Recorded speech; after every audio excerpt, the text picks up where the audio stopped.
Kate and Ty Break It Down is sponsored by BetterHelp. So sometimes when you're looking to go to therapy, it can be scary. You might not know where to go, how to find a good therapist, and maybe your life's really busy and you don't have time just going and sitting somewhere in an office for an hour. I know for us, and having 3 kids and extracurricular activities, it's hard to leave the house for an hour and drive 30 minutes or whatever to go see a therapist. And BetterHelp can help with a lot of those things. Therapy should feel accessible and not like a luxury. With online therapy, you get quality care at a price that makes sense, and it can help you with anything from anxiety to everyday stress. Me, myself, I have used BetterHelp, and I loved the experience. I loved being able to find a therapist that really fit my needs and being able to switch therapists at any time if I didn't feel like it was a good match. Also, BetterHelp is convenient too. You can join a session with the click of a button, helping you fit therapy into your busy life, plus switch therapists at any time. With over 30,000 therapists, BetterHelp is the world's largest online therapy platform, giving served over 5 million people globally. Your well-being is worth it. Visit betterhelp.com/breakitdown to get 10% off your first month. That's BetterHelp, HELP.com/breakitdown.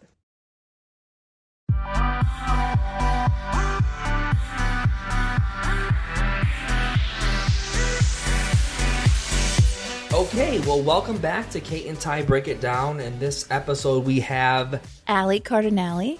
Okay, because I'm like, is it Allie? Yep. Okay, it's just Allie. Okay. And she is on TikTok, and that's how we connected originally. You are an adoptee. I am. And so, for people who don't know, like, open adoption, closed adoption, how are you involved in adoption at all? Okay, well, I'll go right in. So I am an international adoptee. I was adopted from Brazil when I was 4 months old by a New Jersey Italian-American couple. And so my adoption was completely closed, even to myself, because I was around 11 or 12 when I kind of put the pieces of my puzzle together, and I asked my mom, my adoptive mom, am I adopted? And she said yes. Wow. And how did you just had a feeling that you were, or? So I like to say it like this. I didn't have a conscious memory of it, but my body remembered, my soul remembered.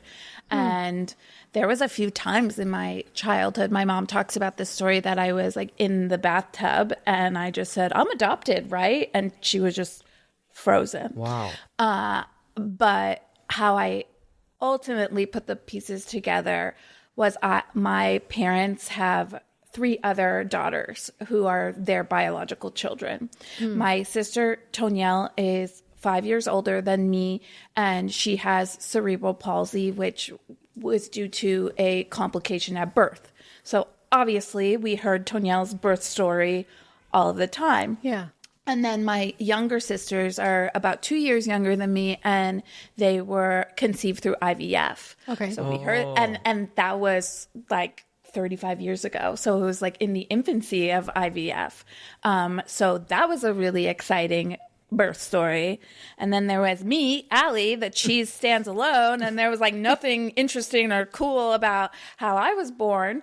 But also there was, my mom was pregnant with twins, so she talked about how her, like, big her belly was and how it almost touched that, like if she stood in the doorway, it would almost touch. And I was like, thinking, and I was like, there's no pictures of her pregnant with me, and she doesn't talk about being pregnant with me. Not only that, is I had a Brazilian passport, so I knew I was born in Brazil. Oh, weird. And so I had to travel with a green card because another story, I didn't have automatic citizenship as an adoptee. So I was a naturalized citizen at 13 years old, but that's like the sidebar, which is a huge other issue in adoption. Yeah, because you're just threw me for. I'm like, whoa, you're not a citizen. You get your green card, like what? Yeah. So anyway, I had to travel with the passport and the green card. No pictures, no birth story. Why were you going to Brazil if you were so pregnant? Right. But more, I can't stress enough. More than all of those facts, like, it was just a knowing. It was just a knowing. Intuitive. Yeah, it's completely intuitive. And the only way that I can explain it is it happened to my body and it happened to my soul. And obviously I was a newborn baby. It was pre-verbal memories, but I knew. I actually told all my friends at school before it was confirmed. I'm like, I'm adopted. And I was so sure. And what happened was I was like one of those kids. I like to eat lunch with the guidance counselor. Okay. I know those kids. So shout out to Dr. Palucci. And so I was telling Dr. Palucci, like, I'm adopted. And he called my mom. So I guess my mom knew the question was coming. So, yeah. So my adoption, like I said, was very much closed even to myself. Wow. So when you asked, like, and she said, yeah, you are. I mean, how did you feel then? So remember, I'm 11 or 12. Right. I thought I was like, now I have this cool thing to tell people. Yeah. So, you know, I'll never forget the day after my mom let me stay home and she took me to the mall and like, I just got to spend the day with her. And so what was difficult was they asked me not to tell anybody. Ooh. Oh, wow. Yeah. At 11. Yeah. I was in the Wow. 6th grade. So Okay, yeah. yeah. And the line that I was given is, you're our daughter and it's none of anybody else's business, you know, that you're an adopted person and we love you like you're our own daughter and that's it, end of story. And so what wound up happening to me was over the years, at first I'm like a little bit thrilled because like I told you, my siblings had like interesting things about how they came into the world. And now you have Now you're one. like, And guess now what? I have one too. Yeah. Right. But as the years went on and I felt that if I even mentioned that I was adopted or had questions about who I was and where I came from, that it would be upsetting to them or I would be betraying them because I was their daughter, no different than their other biological children, period, end of story. Which I'll tell you that like I never feel like the adopted one. Like That was going to be my next Yeah. question. Like Yeah. with them having biological children, you never felt differently? No, not at all. No. And I mean, and there's like privilege in that too, because I'm white and they're white. And, I mean, they're Italian American and I'm Brazilian, but it's not like I'm a different race that I stick out, you know, like a thumb or they're all redheads or something. Right. Yeah. So, I mean, and I just want to acknowledge that that's a huge part of it. You know, you see people who are transracially adopted and, you know, they're getting on a plane together. And I can only imagine for a kid that looks so genetically different than their family always sticking out like that. But no, I didn't. I always felt a part of it. But I will say a lot of the way that I processed information, the way I felt about the world, the way that I saw things, even down to like how affectionate I am, that was different. There was differences. I always felt like loved and belonging, but I also did feel very different and I was very different. And I guess we can get into the different experience that I was having because I came into their family by adoption. So even though they loved me the same and they treated me the same, I needed to be treated differently because I had different needs, a different experience. And so I love my adoptive parents. My mom has wished me good luck today, like several times. They are so supportive, but they didn't know what they didn't know at the time. Right. And so I had this loss and my questions answered, I don't know how things would have been different for me. And we can talk, if you'd like, about how I struggled. Absolutely. I mean, Yeah, that's kind of whatever the you whole point think. of this. Right. So I just also want to say, for me, when I talk about my story, I get kind of nervous because as you've seen, when we do tell our stories, we're dismissed. And one thing people like to say is, well, I'm sorry you had a bad experience. And I most likely had a above average experience. My parents and my sisters, like I said, I always felt loved and a part of. My parents were able to provide me with a very privileged life. When you think about, people say, oh, you choose adoption to give your biological child a better life. I had all the ingredients and then some of a better life, right? A great education, access to medical care. I was able to go to any college that I was able to get into if I wanted. I'm, pretty well traveled. People, I don't know, it always comes back to on social media, like, you wouldn't have got to go to Disney World, stupid shit like that. And so on paper, I have like the dream scenario. Like I won the lottery, but love was not enough. All those opportunities and privileges were not enough to erase the foundation on which my brain developed, which was being separated from my biological mother. And so I am happy to share my story, and I think my story is important, but it's not a one-off experience. I didn't have a bad experience. And how many adoptees have to have a bad experience for the culture and society to start asking questions and caring that so many of us are having what they say is a bad experience. But in my early childhood, before I knew that I was adopted for sure, like confirmed, I had so much trouble making friends and relating to my peers. I probably had major depression as a child. I was in therapy at 8 years old, still not talking about adoption. right. And always being, almost every year, I remember being evaluated by the child study team for ADD, ADHD, mostly ADD. Like I had so much trouble staying on task, staying organized, finishing something through. But every year, not given any kind of diagnosis or anything. And, through my teenage years and my adolescence, I was just mentally ill, anxiety and depression, turning to emotional eating, maybe problematic drinking and other, experimentation and just risky behavior, and then I started to, want to talk about being adopted. And I just was so hesitant to, because I didn't want to hurt my adoptive parents, my parents' feelings. The unicorn sitter doesn't just magically appear.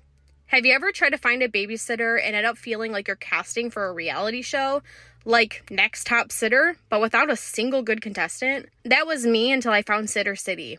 It's not some endless scroll of random profiles. It's more like a curated experience. Real reviews from parents, background checks, ID verifications, and filters that actually work.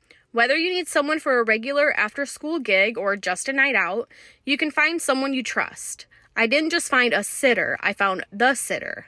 Go to sittercity.com and take the guesswork out of finding care. Breathe easier knowing your kids are in good hands. Visit sittercity.com today to get the care that you need. But did you eventually start talking to your parents about it? So, okay, I had my trauma. It was always like run-of-the-mill adoption, anxiety and depression. Yeah. And then at one point, a relationship in my life ended, and hindsight is, 2020, but it just it broke me. Caitlin, I heard you on a clip, you said about grippy sock vacays. Me too, girl. I had, in my early adulthood, a few grippy sock vacays, and just remember the beautiful, privileged, better life that my adoptive parents provided me, and that didn't save me.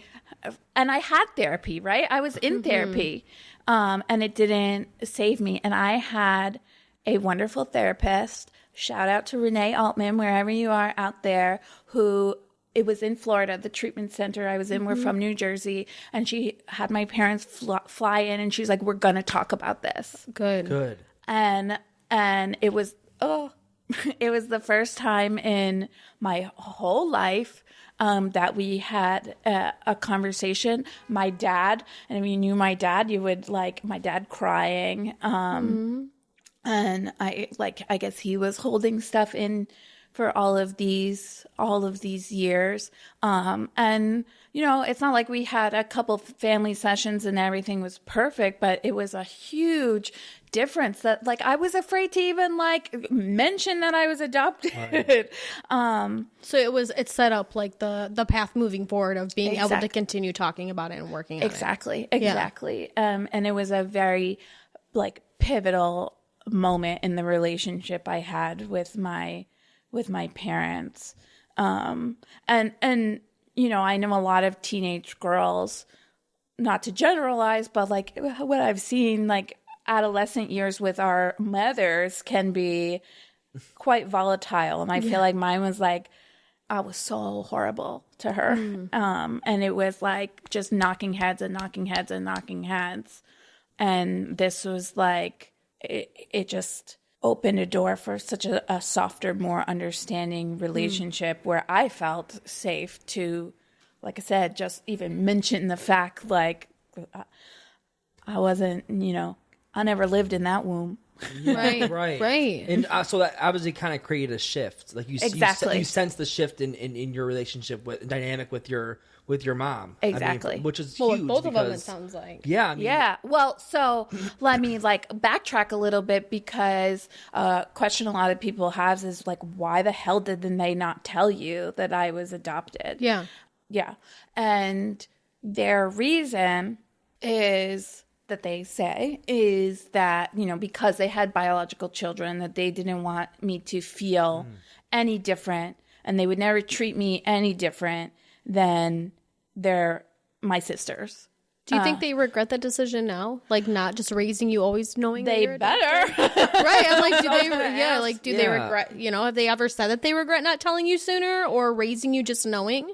I think that if they could go back, that they would make different decisions. But Like it any was parent would. really, it was really my dad. And that's like kind of the culture he came from, like Italian American culture, like family secrets is like a thing.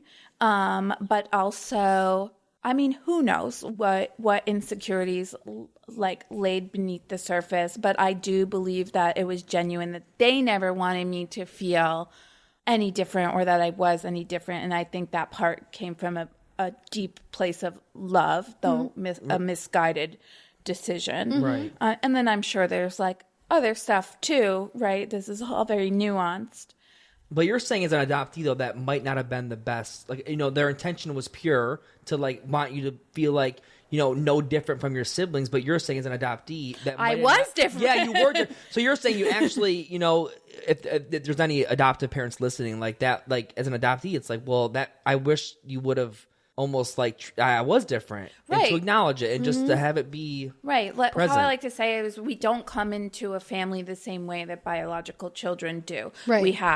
We all have past. We know that all adoption starts with loss. We have biological family, like apart from parents, grandparents, siblings, and It's different all It is around. Just different. all different. right. And like we know now that like even for newborns with, you know, pre-verbal memories, we know that separating a newborn from their mother is trauma. And that trauma, you know, a lot of adoptees will say that they don't have trauma.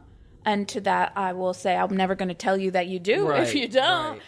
And if you asked me at a certain point, do you have adoption trauma? I would have been like, that's not that. There's no such thing as that. And it took me a long time and therapy to connect all the difficulties that I was having to my adoption. So what wound up happening, which I think is really interesting, is I was getting a mental health treatment called neurofeedback, which was like, have you heard of it? No. Yeah, but describe it for listeners if you Okay. So, I mean, I'm not an expert. Well, no, but yeah. But what you experienced, yeah. So, yeah, it starts with doing like a brain map where they put like all this gooey stuff in your hair and like a cap, and they do what they call like a brain map. They're brain mapping. And so it's like a kind of therapy that uses like brain waves, and it can be a treatment for anxiety, depression, and ADD. So, again, I have all of these symptoms of ADD, right? Like through my childhood, through my adulthood, like always like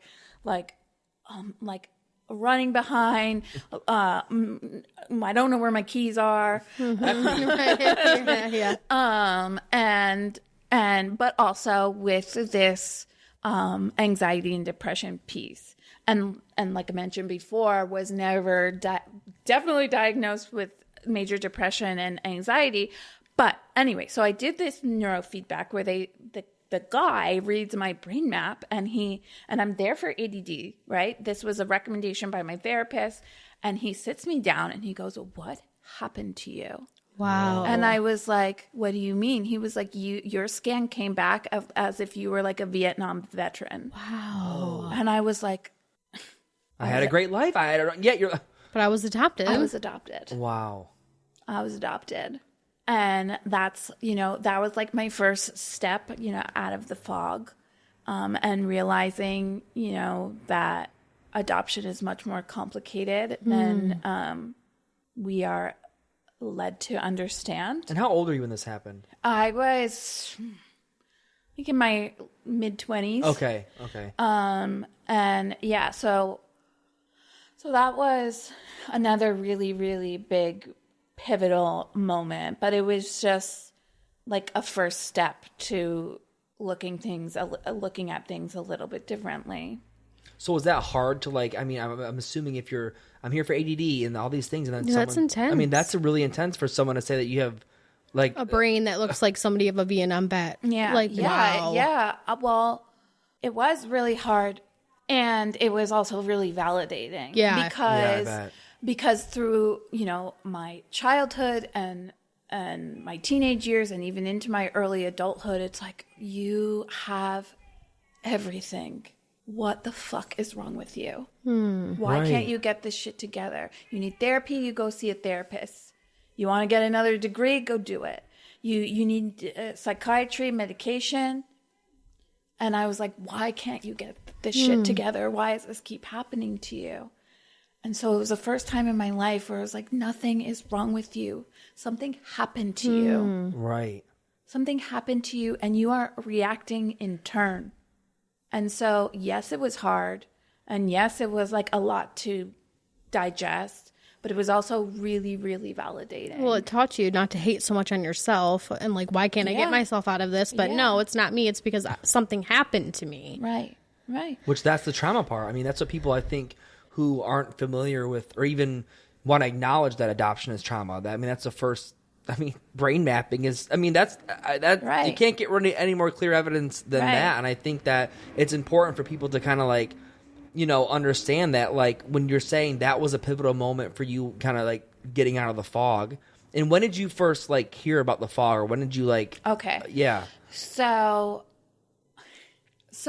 at that point, I kind of understood that adoption was trauma. And then a little around the same time, there's so much that was happening. Okay, so we went from not being able to even mention that I was adopted to it being okay to talk about. And now it's been years, right? So it was around my 28th birthday, and this is going to sound, judge me if you want, but my mom had this masseuse that was also a spiritual medium. Oh, wow. And so for my birthday, I asked for a gift certificate to go see her. And I was like, maybe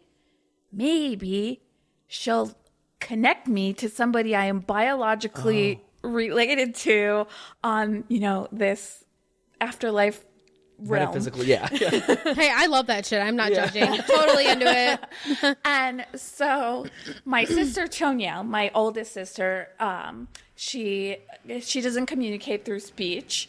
She's nonverbal, but she uses very savvy on the computer, so she communicates that way. So she hears me and she starts laughing, I guess rightfully so, and screaming that like she's like, I don't know how to make this a concise story, but let me just explain to you how I was adopted. I'm going to take like another turn here. How like Lucine and Tony from New Jersey got this Brazilian baby. Yeah.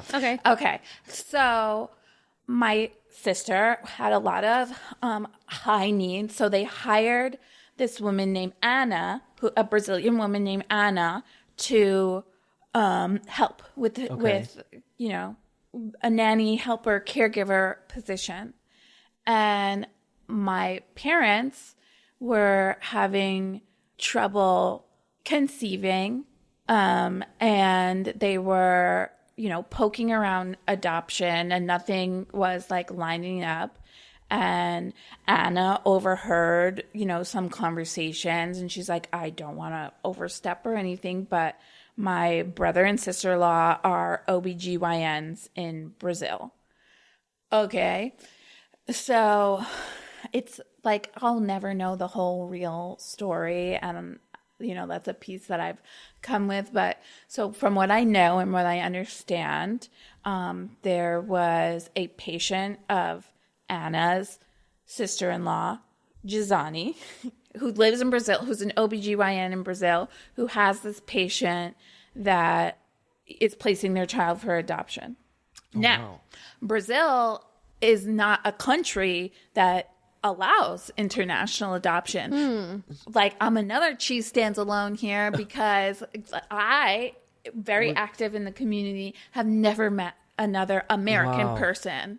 Like an adoptee that was adopted from I've met Brazilian adoptees, but they were adopted by Brazilian families. But anyway, so my mom flies to Brazil with like a little yellow, 37 years ago, with this little like word-to-word dictionary, and like petitions a judge to allow her to adopt me. Wow.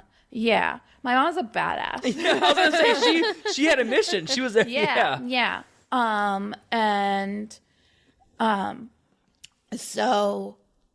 So she shows up to Brazil with this little book. Yes. And so she becomes friends with Gisani. She's staying in Gisani's house. Oh, wow. And so she had to do a couple of trips and ultimately came back with my dad. And then it took 4 months after my birth for the adoption to actually be finalized, hiring lawyers, petitioning the judge, going back with this little tiny Portuguese to English dictionary. And so in that 4 months, I was living with Gisani, the doctor. Oh, wow. My biological mother's OBGYN. Wow. Like it's very different story than, you know, it's not a typical route to adoption. So the doctor was taking care of you as a baby at his house? She was? She was. Okay. Her and her husband. Okay, her and her husband. Got it. Yeah. For 4 months? That's... For 4 months. And, you know, now that I'm a mom and I see, like, somebody at 4 months old, like, whatever, that's a whole nother thing. A babysitter app that doesn't feel like a dating app? Yes, please. I used to find sitters the same way I found tacos. Open my phone and start scrolling. Except when it comes to your kids, you kind of want more than a star rating and a smiling photo. That's what I love about Sitter City. It's like real deal sitter search.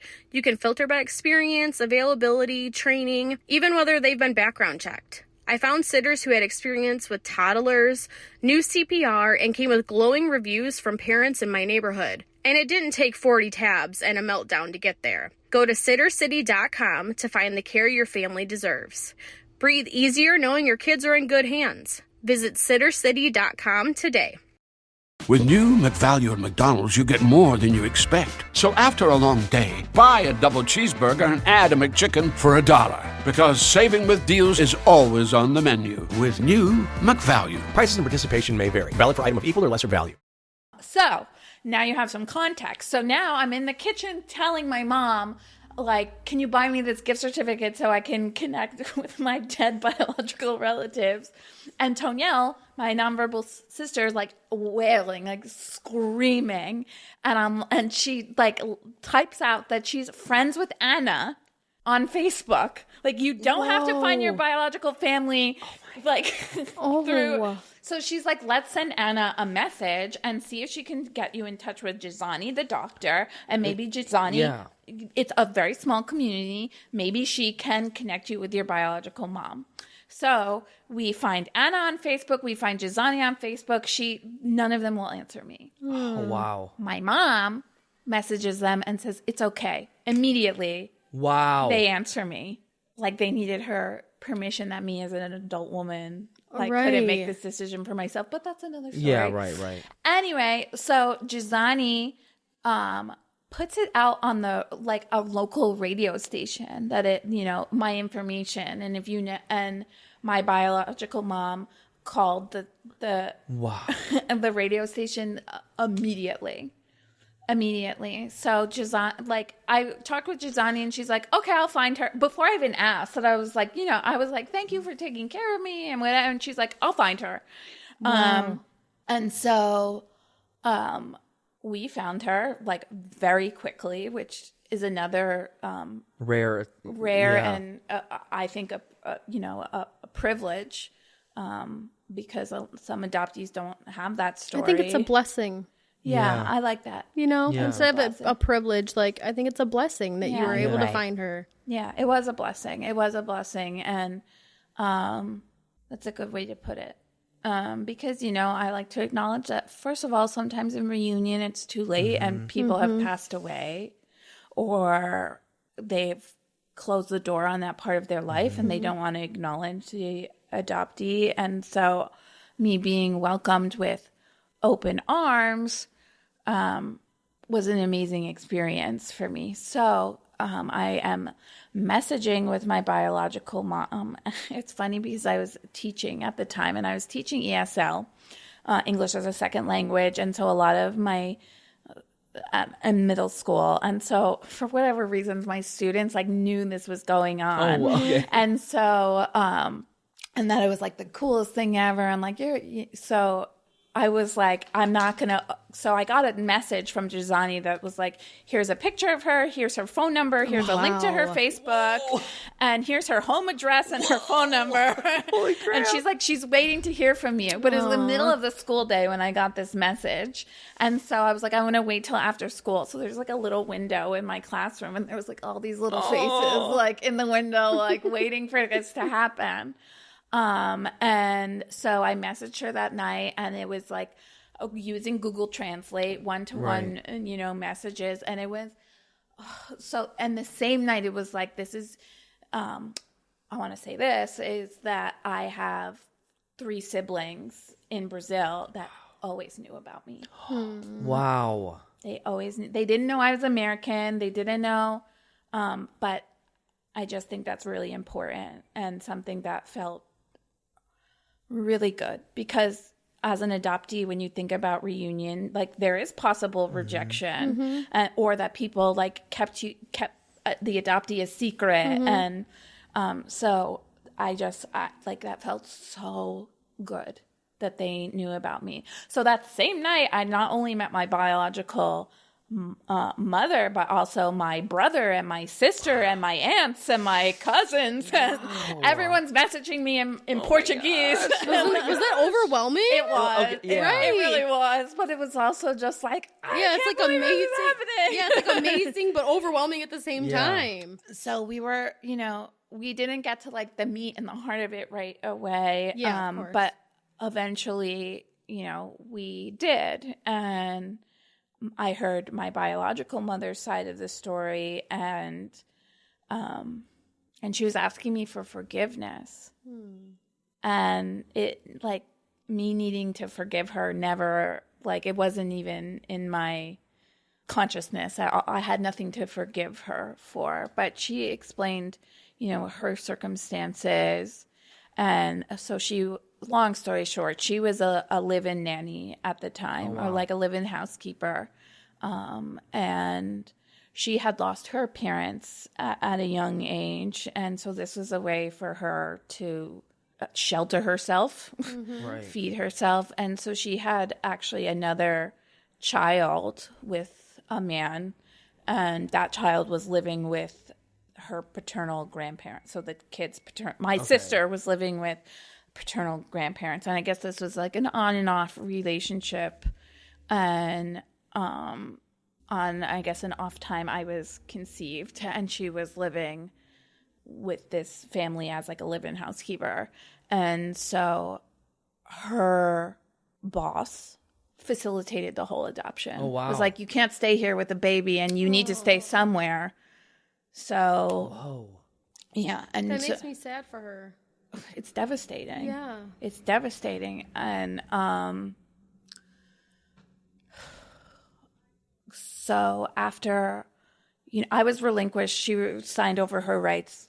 I don't even know if she got to hold me or anything. But she was very depressed after that. And her boss told her, well, like, she died. Like, she's not even adopted. She died. And so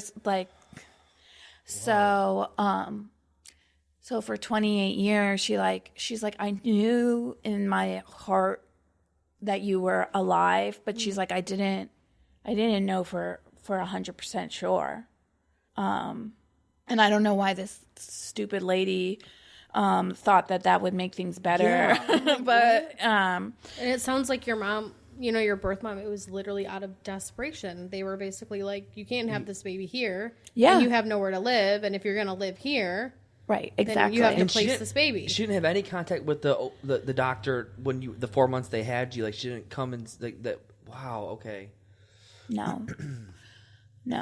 And so when she told me that, I was, like I told you, I was teaching at the time, and it was about to be spring break. And I told my parents, I'm going to Brazil. Like, and it's not like they were in like a huge city or anything. Right. And it would have been like a mission to get there. But I was like, my dad was like, how are you going to do that? And I was like, I don't know, I'll figure it out. You figured it out. You got there. Yeah.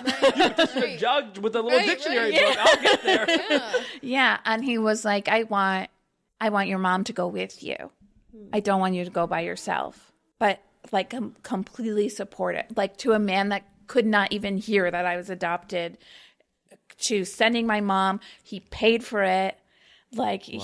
he sent me. Good, rightfully so. You should. Yeah. Mm-hmm. Well, yeah. I mean, I'm glad that he did, and you don't, but so we wound up going to Brazil and staying in Gisani's house, like the doctor. Whoa, yeah, what a full circle. Yeah, you're there. Oh my god. But my mom kept going back and forth, and Gisani, she was staying with Gisani the whole time, and Gisani. So, like, just to talk about the economics in Brazil a little bit, Gisani and her husband are both doctors. They're OBGYNs, and they were making wedding videos on the side to, like, make extra money. Wow. And, like, I grew up with a Brazilian nanny or babysitter, housekeeper. You did? Yeah. Oh, wow. Another full circle moment. This is crazy. Yeah, who had to leave her son back in Brazil to get so like. What are the odds of that happening? It's just like a story. So, my story explaining that, about how my mom was a housekeeper who had to give her baby for adoption, and my nanny had to let her son live with her mother back in Brazil. I told that story, and that's kind of how that was my like viral moment on TikTok, telling that story. And that's kind of, I built my platform and my following on, like, it was a stitch. It's like, what's classy if you're rich and trashy if you're poor? And it was like raising a child that's not biologically yours, because I was raised in part by this Brazilian nanny who had to leave this behind, her child behind. But then people like have all this praise, like you're an adoptive parent, like you're so selfless and whatever. So we fly to Brazil. It was an amazing reunion, like obviously really emotional. My biological mom, who's like teeny tiny petite woman, like pulls me onto her lap and she's like looking at my fingers and looking at my toe, like I was a baby. It was so like primal, like animals, like. How did She you wanted feel? to see all the parts of you. Yeah. Did that feel like that didn't feel invasive to you at all? Like, wildly no. Okay, yeah. Wildly like I was so nervous to be like these are strangers, right? And but no, and like Brazilians. At least the Brazilians that I have encountered that are biologically related to me are so affectionate, and I am so affectionate, and it's so funny because like one of the things my sisters that I grew up with would talk, like I always wanted to hug them and touch them and play with their hair, and they were like nah. And then finally I was like, it would be a couch like you guys are sitting on, and the whole family's like sitting on top of each other, but there's like plenty of other space, and it was just like. We don't speak the same language. I'm like teaching these like these elderly uncles that I'm meeting like how to speak into the Google Translate. And but it was, I don't know, like it was like animals, like in a way that it's just like communicating and just this knowing on a like a deeper level, like a soul level. Yeah.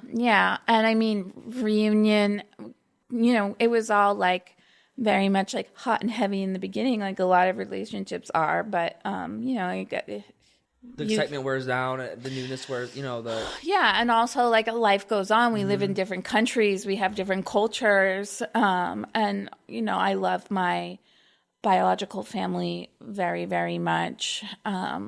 How long did you spend out there when you first went there for reunion? So you know what's nuts? I'm getting like Facebook memories. It was 9 years ago to the day. Oh wow! Yeah, isn't that wild? Yeah. Isn't that wild? I spent about a week, maybe a little over a week, and then I went back by myself again in the summer. Because now I had like my footing, and I think they weren't so afraid to send me by myself. And like we met them.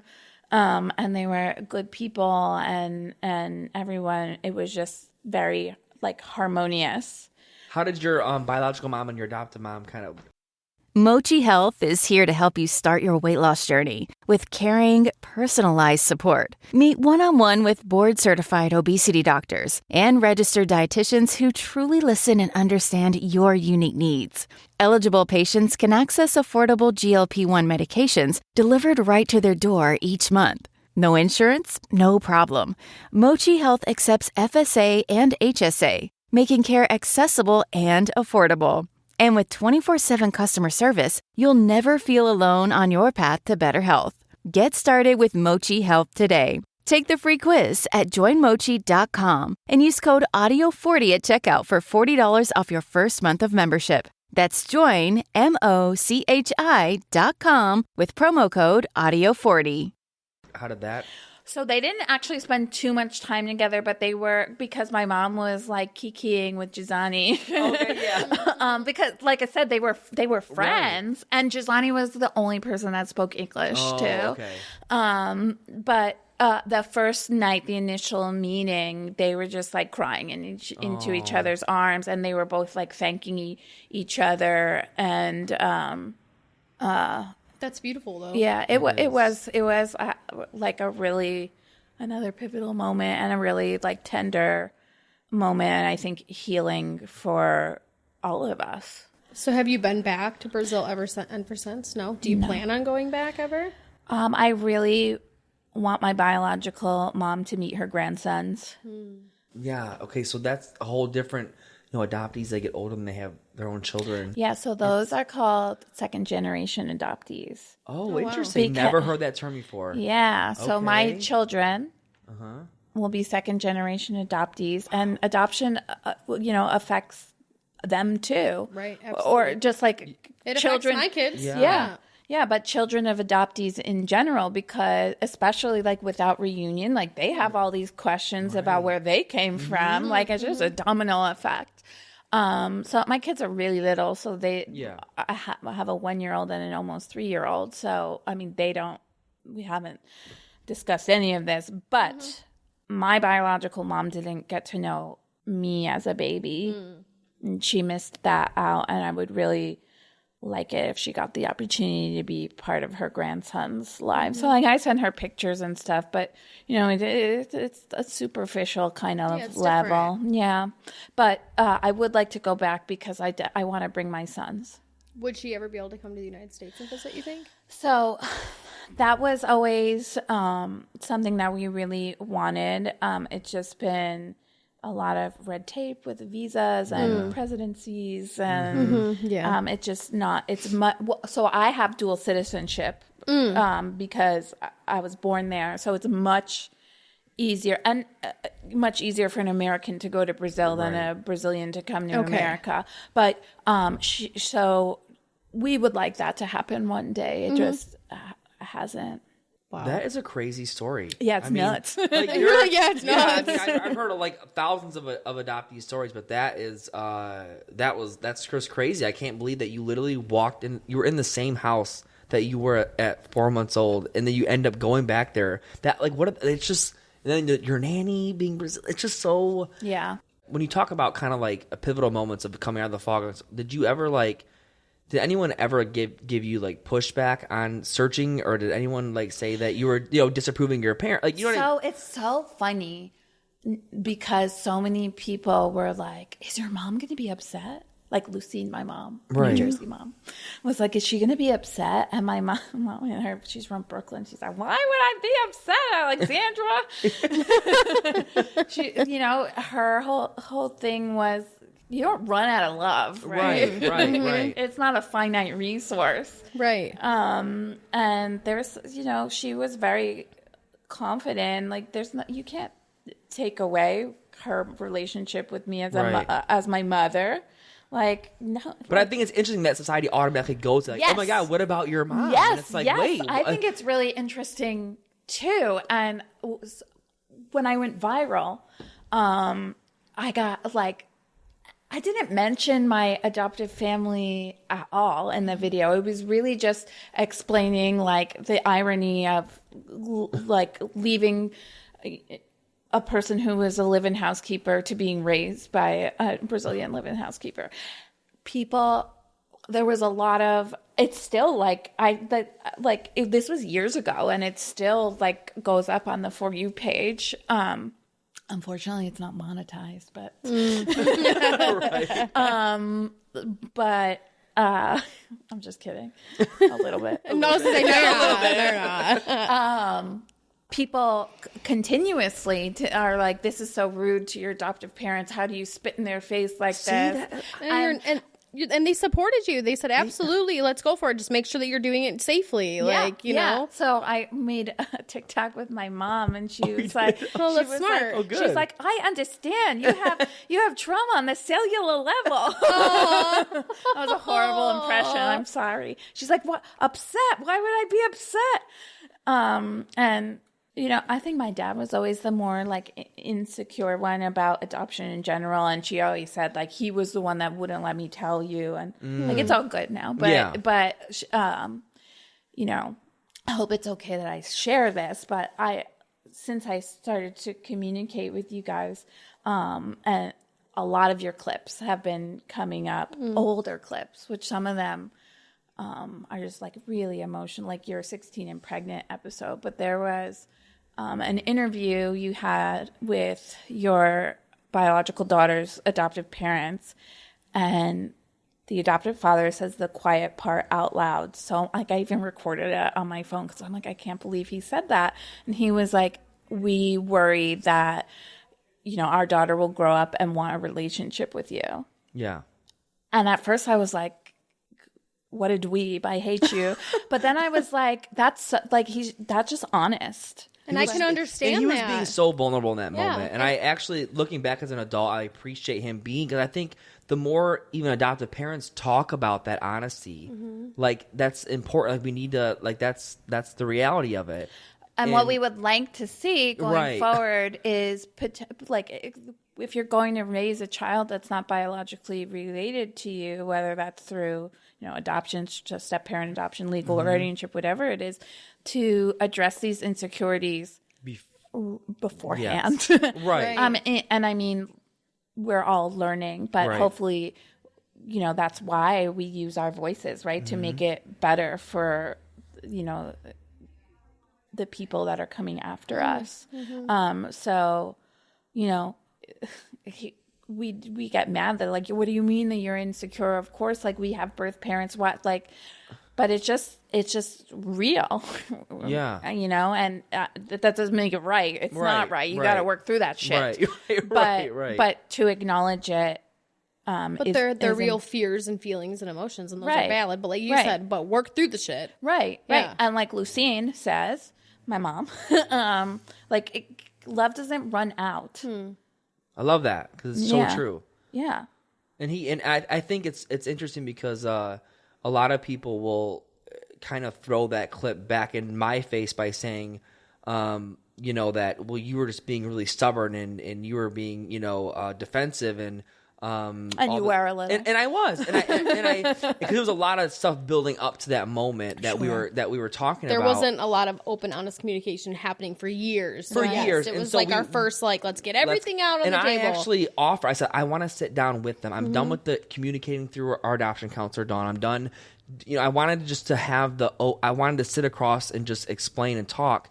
I think it's interesting that people are more focused on, are us being defensive and kind of wanting to talk versus, what you just mentioned, which is what he was. Well, the lens of which I'm looking at. Right. Things, but yeah, I mean, sometimes I just want to grab your lips and be like, stop talking. It's been a problem my whole life. You had 80. Yeah. I mean, I'm going to say I got a lot of issues. Okay. I mean, not today. I've loved everything that you've said, but sometimes I watch these things and I'm like, oh, I know. Come on. It's been a problem my whole life. That's fine. You'll work on it in your own therapy. But, but I think like my story and your story are very important, and because they matter, but also because, I have my little corner of the internet that I'm talking from, and you have, you're arguably the most recognizable birth parents of all time, as far as I know. I mean, I guess I never looked at it that way, but yeah. And that's why, I feel like for Tyler and I, we want to share all stories because not one adoption is the same at all. They are all different. Not one looks the same. And I feel like all adoptees and all of their experiences should be told, as many as we can tell. The positive, the good. Yeah. Because at the end of the day, like we say all the time, adoptees are the most important and the most affected. Right. And whatever anybody can do, even policy-wise, adoptive parent-wise, education-wise, whatever we can do just to help the adoptee at the end of the day, that's what's important to us, That's kind of the reason why we even started this podcast to begin with, was like speak about all things, but also to uplift adoptee voices. Let them speak about, what did they like? What did they not like? What do they think could be different? What was special? Like all of the things. Because I think being the birth parent side, we're told to hush, hush, be quiet. Sure. And then the most that us too. Yeah, the most us and you guys, and the adoptive parents can say whatever they want. And what we're seeing is that adoptees are also the ones saying, shh, no. And then why are adoptive parents, why are we, prioritizing their voice more than the other? I mean, it's just weird. It's real. Well, because we have a $25 billion adoption industry, and the consumer, because it is a business, it is an industry. They hate that, but I've gotten a lot of. Well, I mean, it's just true. It is. Yeah, it is true. And it's a supply and demand business. When Roe v. Wade was overturned, one of the reasons cited, like, again, the quiet part out loud, was a shortage in the domestic supply of infants, as if people are owed babies. So if you think about it, why have adoptive parents stories, and why have they always been painted in such like a heroic, saintly light, is because the industry depends on that. They're the clients at the end of the day. Right. Like, Right. they're the ones that go to these agencies. Exactly. And you know, another clip, Caitlin, that just like, I cried so much, it was after you gave birth, and the adoption counselor walked in and was like, it's been 5 hours. Like, can the adoptive parents meet the baby? And you were like, not yet. You know, you said, I want to get more and I was like, good for fucking her. But it's like you're a vulture. Like, it's been 5 hours. What do you mean? 5 hours. Like, that's, and I've actually had the opposite reaction where they're like, well, that's a long time. And I'm like, we didn't feel that way. I don't think we felt 5 hours. Somebody like you carried and loved, and you know, don't know when you get to see again. Like, back off. And I think if that's one thing that I can change, like me watching it now with adult mind and like adult eyes, and I see that clip, like, obviously if I could go back, there would have been things that I would have changed. Like, I don't think I would have had Brandon Teresa there. I think I would have spent just me, Ty, and her for the 3 days that we have with her, because you guys have her for the rest of her life. That terrifies. That is your right, and you have a revocation period too. I'm not sure how long it was in your state, but like after you sign the papers in all 50 states in America, it's different, the time length, but after you consent to adoption, you can revoke consent. Yes. If your dog could talk, they'd beg for Ollie. The full-body tail wag. The excited little hops. The big, goofy grin. That's the Ollie effect. Ollie delivers clean, fresh nutrition in 5 drool-worthy flavors, even for the pickiest eaters. Made in U.S. kitchens with highest quality human-grade ingredients, Ollie's food contains no fillers, no preservatives, just real food. And here's the thing. Healthier food means a happier pup. More energy, shinier coats, better poops, and more excitement at mealtime. With 5 protein-packed recipes like fresh beef with sweet potatoes or fresh turkey with blueberries, even the pickiest eaters can't resist. You might think, dang, my dog eats better than I do. And that's probably true when it comes to Ollie. Dogs deserve the best, and that means fresh, healthy food. Head to ollie.com/Wondery. Tell them all about your dog and use code WONDERY to get 60% off your welcome kit when you subscribe today. Plus, they offer a happiness guarantee on the first box. So if you're not completely satisfied, you'll get your money back. That's OLLIE.com/Wondery and enter code WONDERY to get 60% off your first box. They don't want you to spend time after you give birth. That's not coincidental. They don't want you to change your mind, because again, it is an industry. Yeah. They need the product. Isn't that so disgusting to say? And I also feel like it's one of those things where it's like, if even if you have that thought, like, I don't want them to be with the baby too long, it's like that's already a sign that you probably shouldn't adopt. Too fucking bad. Go sit down. Well, it's like you're already like you're operating already kind of in that fear. I just feel like that. But it's also coercion on the on the.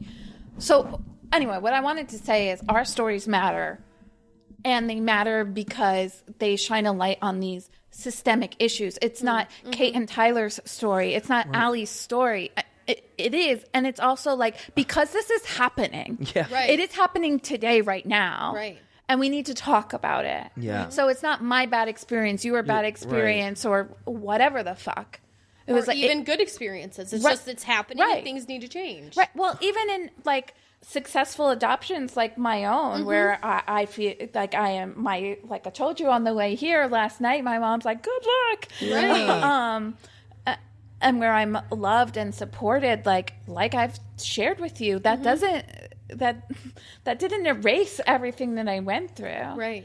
And also for adoptees that say that they don't have trauma, I hope you never feel it. I hope, and I've talked to some adoptees who are like, I never had adoption trauma either until this happened and I hit 40 or I had my own kids or like, and things just like break open. And I don't think every adoptee has these effects of trauma. But I explain it like this, like not everyone who smokes cigarettes is going to get cancer. Right. But that doesn't mean that we should hand cigarettes out like candy. Right. Right. And we want to think about protective factors for adoptees. And one of the conversations that I think that we should be having, and I think your story illuminates, is what is an open adoption and who is an open adoption for? Because if you ask, like, in my opinion, as an adoptee, as a professional, as a parent, the child needs to be centered in all aspects. If external care through adoption or whatever, yes, 100%. How open adoption, and we see it in your guys' circumstance. Open adoption was a bargaining chip. Even negotiating how often and what year, right. like. I'm sorry, sending pictures back and forth is not going to help an adoptee like move through this, and it's not going to quell adoption trauma, right? One visit a year, right? Like, it's not. So we need to talk about we need to rethink all of this. Yeah, but right. when we're talking about specifically open adoption, how can we center the child in an open adoption? Because one visit a year is not in service of the adoptee. Right. I see what you're saying. Like, there should be more involvement. And then also when a child gets to an age, they should be able to decipher on what they want as far as, like, openness, do you think? Like, the adoptee themselves, right? For like, sure. Like, maybe an adoptee would say, like, oh, I don't really want that much, or no, I want to see him, like, every other weekend, or get together with how, you know. Like, well, and that's another reason why adoptive parents, or again, people who are raising children that are not biologically yours, you need to deal with your shit beforehand, because I see it again and again and again. Well, they're not safe, and I'm like, well, what does that mean? Yeah, what does it mean? What does that mean? And if they're not safe, how can you facilitate communication in a way that is safe? Yeah, right. Because it's a possibility. There's a way to do it. Right. So we don't want to be raising children in 2025 that will one day have to come out of the fog. They were that there is no fog, right? You're allowed to talk about being adopted. You're allowed to ask questions about why. You're allowed to have pictures hanging in your house of your biological family. Like, what can we do? What can, the adoptive parents or legal guardians do to make, in conjunction and working together with the biological parents, to do a truly open adoption that is in the service of the child? Because right now, like I told you, like it was for you all, the concept of an open adoption was a bargaining chip to get this adoption pushed through. And I think with what you're saying too, I think to end with that is like what you've been saying. They need to work on their shit before they even consider to adopt. Exactly. And especially people who are adopting as a result of infertility. That is a trauma in and of itself. And in that same clip that I was talking about, your daughter's adoptive mother says, well, there's loss on all sides of the triad. The adoptee lost their biological parents. You guys lost your daughter. And she's like, I've lost so much to infertility.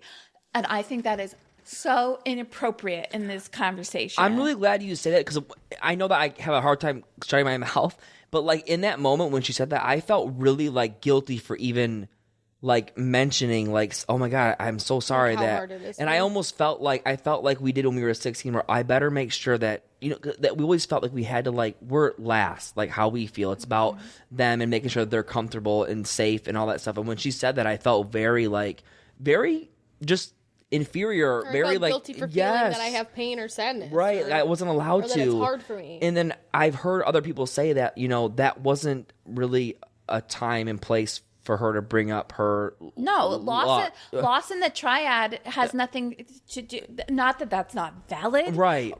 And I've experienced pregnancy loss myself. I mean, I have 2 sons, but people online have said to me, like, you'll never understand. And I was like, you'll never understand how much I understand. Yeah, right.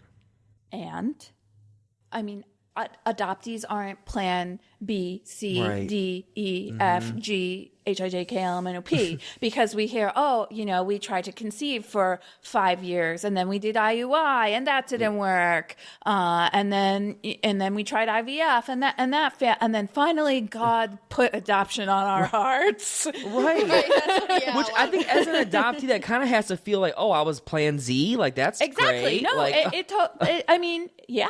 Yeah. that's got to be really difficult on top of everything else. Yeah, And I also feel like, as far as the loss goes with infertility, I'm not minimizing that at all. No, neither am I. I'm just saying that in the conversation, when we're talking about loss within adoption, your infertility loss, it doesn't have a place in this conversation, because if you're choosing adoption, I really, really, really hope that you have moved through, not that you stopped grieving, but that you have grieved the loss, because infertility is a very emotional medical issue.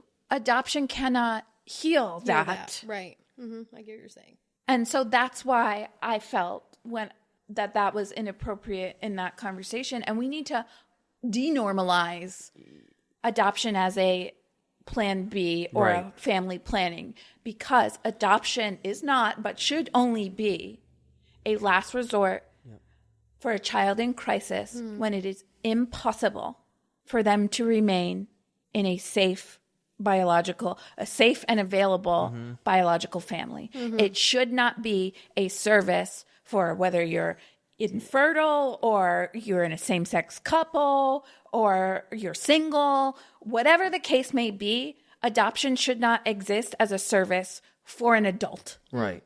Correct. And it does. And we need to, we should be appalled. Yeah.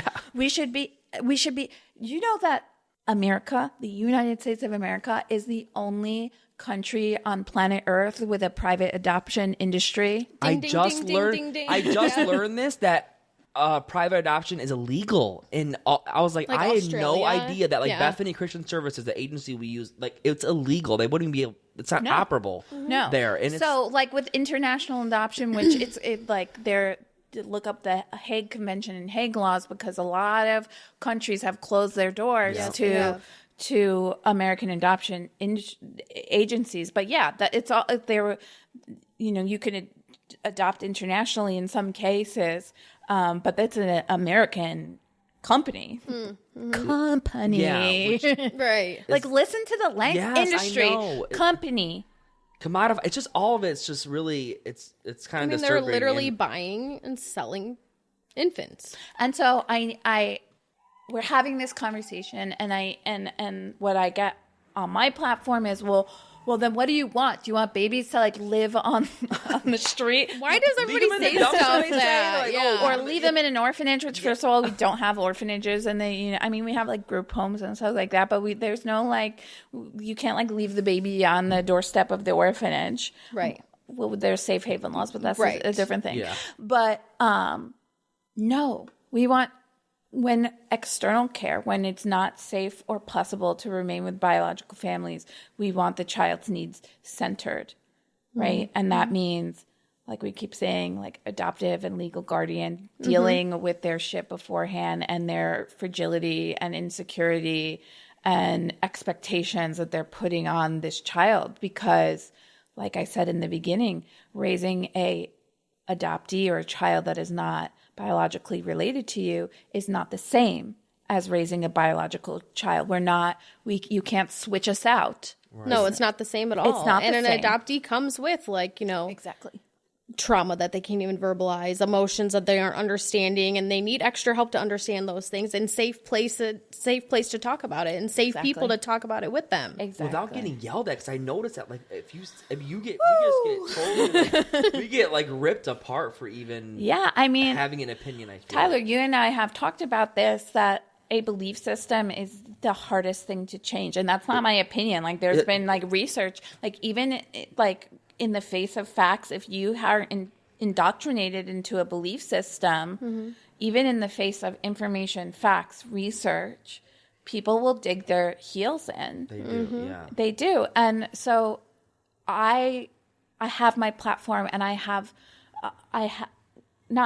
we, some of the other people that you have invited to share this space with you too, and thousands that have come before me, you know, we are like putting a chip in all of this. And I get messages like, I thought you were like batshit at first, and now I'm like really hearing what you have to say, and it makes a lot of sense.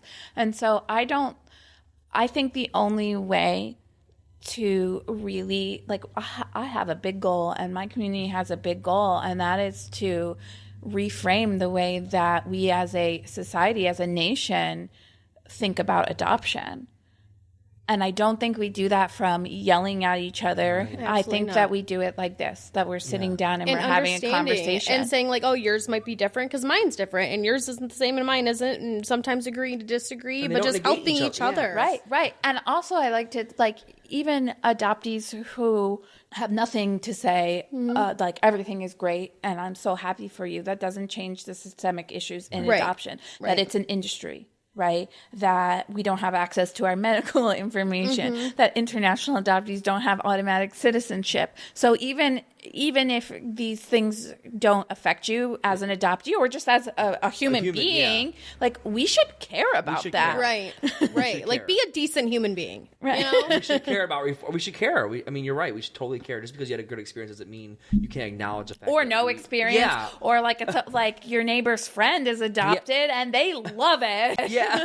Well, that's why it's interesting how, like, I have to, like, people are yelling at me for not having the right qualifications to advocate for adoptees or adoption reform, etc. And it's like, well, what makes me qualify? I mean, I can't. Like, it's right. Just it's weird. like when we're all about, you know, the Black Lives Matter movement too. You know, and all Women's that was going on, rights and women's rights, you know, stuff, and nobody then was saying, "Sit down, you're not black," or "Sit down, you're not a woman." So why does it matter what I advocate for? I advocate for things that I'm passionate about, and that I feel like there needs to be a change in. And it's like, so why does that matter? I'm going to advocate for whatever I feel I believe in, and shit that needs to change. And I've never seen anyone get mad about advocacy. Like, it's like, how are you mad about? So it's so weird. I kind of feel, I mean, not that everything's going well with like women's clearly things aren't going well with like women's rights and ending racism and all of this stuff, but but there are supporters and there are allies. Adoptees, like, it doesn't matter like what side of the aisle you fall on. Like, if you're a Republican, you're a Democrat, you're whatever, Christian, atheist, whatever. It doesn't matter. People are like, adoption is beautiful.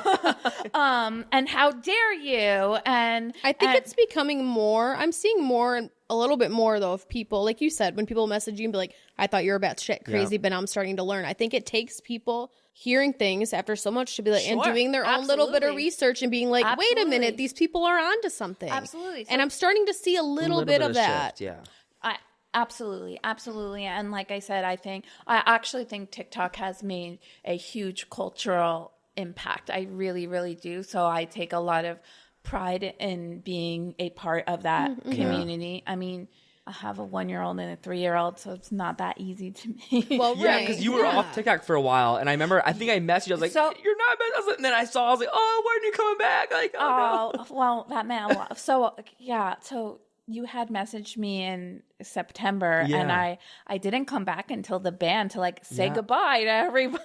That 16-hour vacation we took. But I like said like wanted to make a goodbye message, and I like checked. I saw, and first of all, I didn't think it was really. I'm like, what a weird catfish thing to be, to pretend to be Tyler.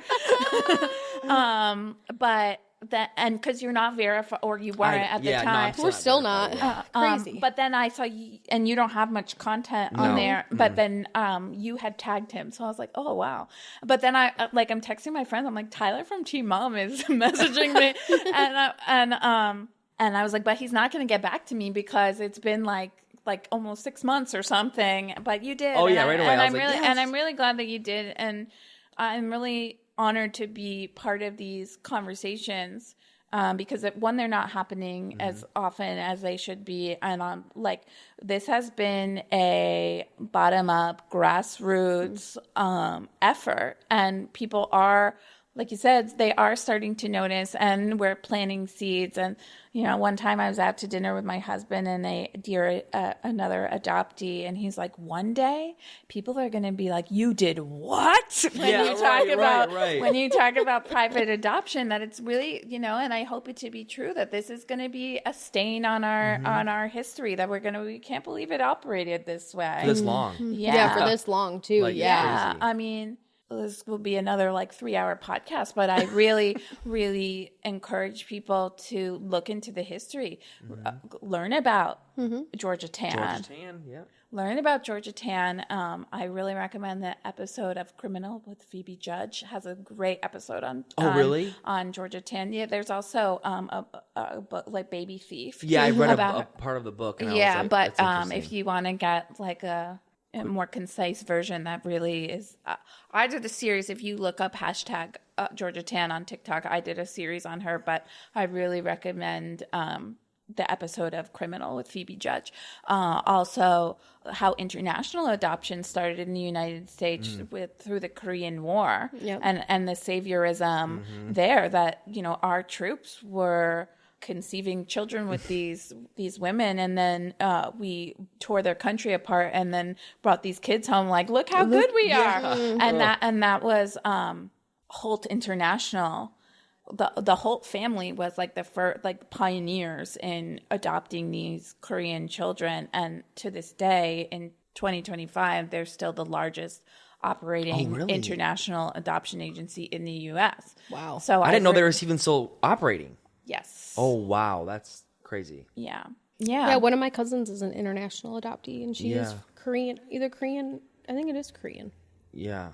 Well, actually, it's crazy because you were the first TikTok person that I ever saw talk about adoption, and I was like, and that you open up the floodgates for me, because once I hit the hashtag, at first it was adopted, and then I hit the hashtag adoptee voices or something like that, and all of a sudden, I mean, I spent days. Oh, he was going down some black holes, man. Yeah. I was like, babe. Which is good, though. That's how you learn from listening to people. That's what happened to me when, so another part of me coming out of the fog, I went into reunion, but also I was getting a master's in social work, and we had to write, it was a child attachment class I was taking.